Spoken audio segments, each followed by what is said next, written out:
মুক্তি পেল শবনম ফেরদৌসীর আজব কারখানা। সরকারি অনুদানের এই সিনেমায় অভিনয় করেছেন কলকাতার জনপ্রিয় অভিনেতা পরমব্রত চট্টোপাধ্যায়। একজন রকস্টারের জীবনকে কেন্দ্র করে এগিয়ে যাওয়া সিনেমায় লোকশিল্পীদের জীবনধারাকেও তুলে আনা হয়েছে। বিস্তীর্ণ ফেল্টের সবুজ ঘাসের গন্ধে আবহমান বাংলার বিভিন্ন গানের ধারা ও মর্মবাণী এবং শিল্পীদের জীবন সংগ্রামের গল্প নিয়ে নির্মিত হয়েছে আজব কারখানা।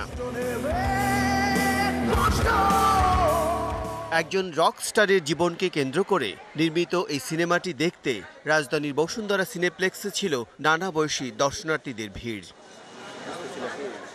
দেশের 5টি মাল্টিপ্লেক্সে মুক্তি পাওয়া এই ছবির কেন্দ্রীয় চরিত্রে অভিনয় করেছেন কলকাতার জনপ্রিয় অভিনেতা পরমব্রত। এই সিনেমার মাধ্যমে বড় পর্দায় অভিষেক হয়েছে মডেল শাবনাজ সাদিয়া ইমির। দর্শকদের বলবো আপনারা আজব কারখানা দেখতে আসবেন। আমাদের আজব কারখানা আপনাদের জীবনের নতুন একটা ছন্দ নিয়ে আসবে। মনোটোনাস লাইফ থেকে একটু ব্রেক চাইলে এবার মনে হয় আজব কারখানার গ্রিন সিনারিও, গ্রামের জীবন, শহরের জীবন সবকিছু আপনাদের জীবনে নতুনভাবে এফেক্ট ফেলবে। 40% বেশি গ্লো, বিশ্বের 1 নম্বর গ্লো ক্রিম, নতুন গ্লো এন্ড লাভলি।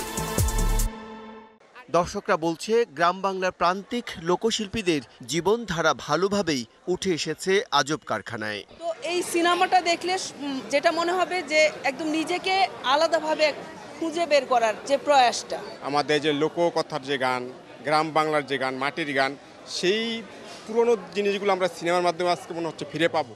মানুষের অস্তিত্ব, মানুষের আজব কর্মকাণ্ডকে একজন শিল্পীর জীবন সংগ্রামের মধ্য দিয়ে তুলে আনতে চেয়েছেন রূপালী পর্দায়। তো এটা আসলে শহরেরই গল্প, আমাদের মিডিয়ার গল্প, একজন রক আর্টিস্টের গল্প। গ্রাম তার একটা বিরাট অংশ। যদি সে ছবিটা দেখেন, আমার মনে হয় তারা এই আজব কারখানার মধ্যে তারা ঢুকতে পারবেন।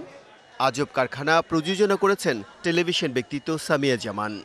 তো আমার কাছে মনে হয়েছে যে আমি এমন একটা প্রজেক্টের সাথে জড়িত হলাম যেটা নিয়ে আমি গর্বিত বোধ করছি, আনন্দিত বোধ করছি এবং ভালো লাগছে যে শবনম ফেরদৌসী যেই ধারণা থেকে ছবিটা বানিয়েছিল সেটার খানিকটা হলেও যে সে বাস্তবে রূপায়ণ করতে পেরেছে।